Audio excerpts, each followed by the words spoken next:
There was a real corner turned last Friday when Secretary of State John Kerry announced that there would be a resumption of talks between Palestinians and Israelis.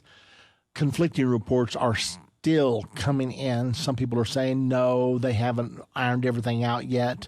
These talks may still be in jeopardy. We don't know. We're going to have to wait and see how all that turns out when the parties get together to finalize everything. Nevertheless, we know that there is huge worldwide pressure on Israel and the Palestinians to work out a deal and to solve this vexing problem once and for all. So let's back off for just a moment. We hear the continual drumbeat of there needs to be two lands for two nations, for two people. There needs to be a division. Where will the lines be drawn? Israel must make compromises. The Palestinians must make compromises. So where is God in all of this? How did all of this begin? Well, all of this began with God. Think about it. In Genesis chapter number 15, verse number 18, God said to Abraham, I enter into covenant with you this day, that this land from the great river of Egypt in the south to the Euphrates in the north, and from the great sea, shall be your borders, and this land will belong to you and your descendants after you forever. Okay, so God started this problem that Barack Obama, John Kerry, Mahmoud Abbas, and Benjamin Netanyahu are wrestling with today. They're wrestling with a problem that God started. Now, God didn't really start the problem. He just made a decree. It's become a problem because people have resisted what God decreed, and they are still resisting to this day. A couple of scriptures that may interest you as to God's attitude toward the promised land that we also call the Holy Land. Exodus chapter 23, verse 31 through 33. And I will set thy bounds from the Red Sea even unto the sea of the Philistines, and from the desert unto the river, for I will deliver the inhabitants of the land into your hand, and thou shalt drive them out, and thou shalt drive them out from before thee. Thou shalt make no covenant with them, no peace treaty, nor with their gods.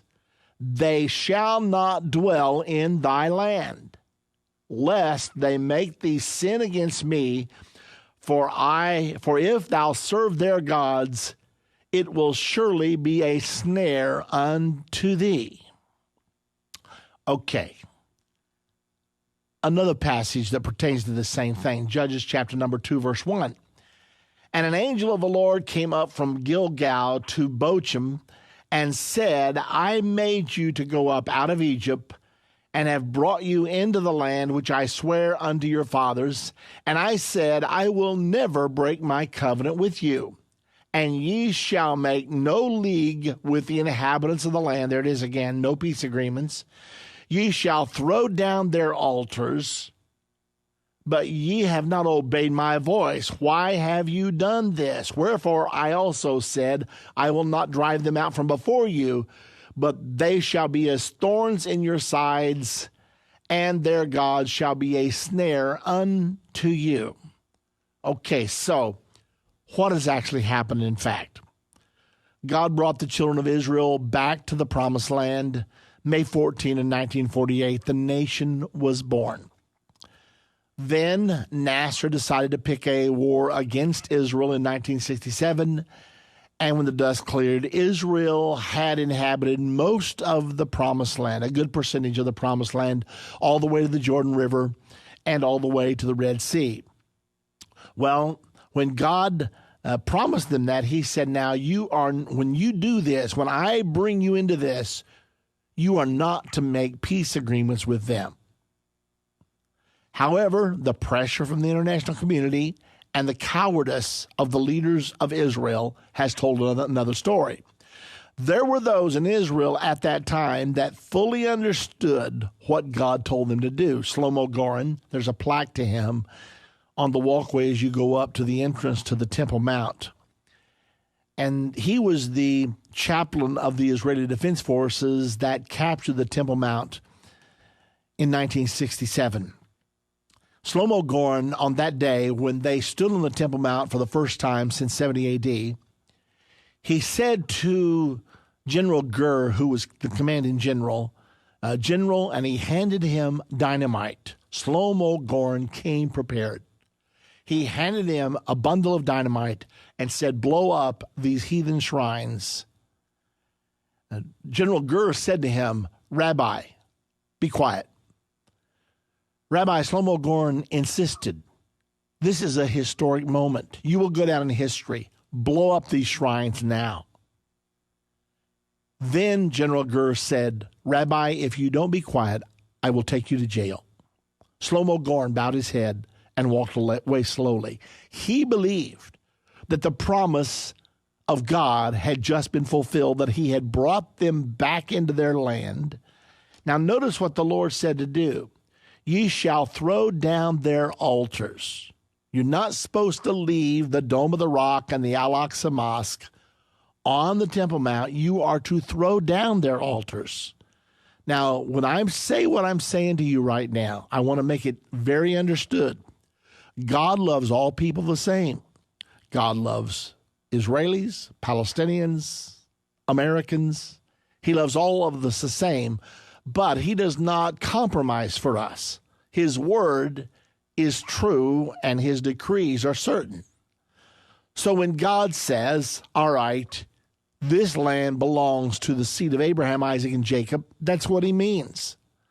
He will make provisions for others who humble themselves before him and do his will. But for Abraham, Isaac, and Jacob, here is the decree. Now, notice again, this is Judges 2, verse 1 through 3. And ye shall make no league with the inhabitants of this land. America, Barack Obama, John Kerry are pressuring Israel unmercifully, plus all the nations of Europe. They're pressuring Israel unmercifully. You must give up your promised land. God is irrational. God does not know what he's doing. The promises of God have nothing to do with us. We make our own rules. We make our own laws. Now, I hope I'm coming across clear to you. I want you to understand exactly what the scriptures are saying. He said, I've told you to not make any league with inhabitants, but you have not obeyed me. You have not utterly driven them out. Consequently, I'm not going to drive them out. You've now disobeyed me, so I'm not going to help you. Now they're going to be thorns in your side, since Israel did not drive out the inhabitants. If Israel would have obeyed God in 67, Israel would be living in peace and security today. They would have their borders. They wouldn't be wrestling with the division of their land. They wouldn't be under all this pressure to go back into this little 9-mile wide strip they're going to have to live within. But now, because they have not obeyed God, they've lived through 2 intifadas. They've lost thousands of people. They've lived under the continual threat of suicide bombing. Why? Because the inhabitants of the land are being thorns in their sides. Okay, now, with that in mind, and by the way, we will be getting to the phone soon, but before we do that, with that in mind, I have an article before me right now. This article comes from Moshe Feiglin under the title, No Palestinian Nation. Actually, the article is written by Gil Ronen, but it's talking about a speech made by Moshe Feiglin in the Israeli Knesset. Feiglin is a Knesset member, and he does not believe that the land should be given away, period. Okay, listen to what he says. The very recognition that there is a Palestinian nation that has rights in our country's heartland is a tragedy in and of itself, Feiglin wrote on Sunday. When you recognize that a different nation has rights in your land, you lose your own legitimacy. When you surrender your sovereignty on the Temple Mount to the Muslim Waqf, and then you do not build at all in Jerusalem, which is what is happening now, you lose your legitimacy in Sderot, Tel Aviv, and Holon. In universities in London and Paris, they are already explaining that there is no legitimacy for a Jewish state anywhere in the world. Now, that is the result of these rounds of talks. He goes on to say, under the heading, Rivers of Blood. Feiglin is well known for his in-your-face brand of politics. On Wednesday, in response to a speech by a left-wing MK, he declared, "I am one of those delusional types." Apparently, the left-winger called people who believed in keeping all the land delusional. Feiglin said, "I am one of those delusional types you spoke about. I am one of those dreamers, those delusional types, those dangerous extremists." Feiglin pointed to the menorah, symbol on the Knesset podium. There's a menorah, the seven-branch candelabra. He pointed to the menorah on the Knesset podium and asked, "Do you see this menorah here? This is the menorah of the temple here. See, I do not forget it. It's the reason for my being here in the Holy Land. I want it to be rekindled on the Temple Mount in Jerusalem. This belongs in the temple on the Temple Mount in Jerusalem. I am a dangerous, delusional dreamer type." He goes on to say, "I know of another delusional dreamer," he said, and pointed to the portrait of Theodor Herzl, which hangs in the plenum. Theodor Herzl happens to be known as the father of the modern state of Israel. He has the highest gravesite in all of Israel. It is to him that the modern state of Israel is credited. He is very, very highly regarded throughout all of Israel. And so now then, Feiglin points to his picture in the Israeli Knesset. Do you know what he wrote in his book, Alt Newland? That he wants a temple. What will you say about that? Attempts to establish a two-state solution have exploded in the face of their initiators, Feiglin said, resulting in rivers of blood. The Arab nation has received 22 states, he went on. They are not enough for it. Now they are falling apart, and you want to establish another state for it? They've got 22. Why do they need 23 when we only have one? I'll finish this discourse when we get back from our break.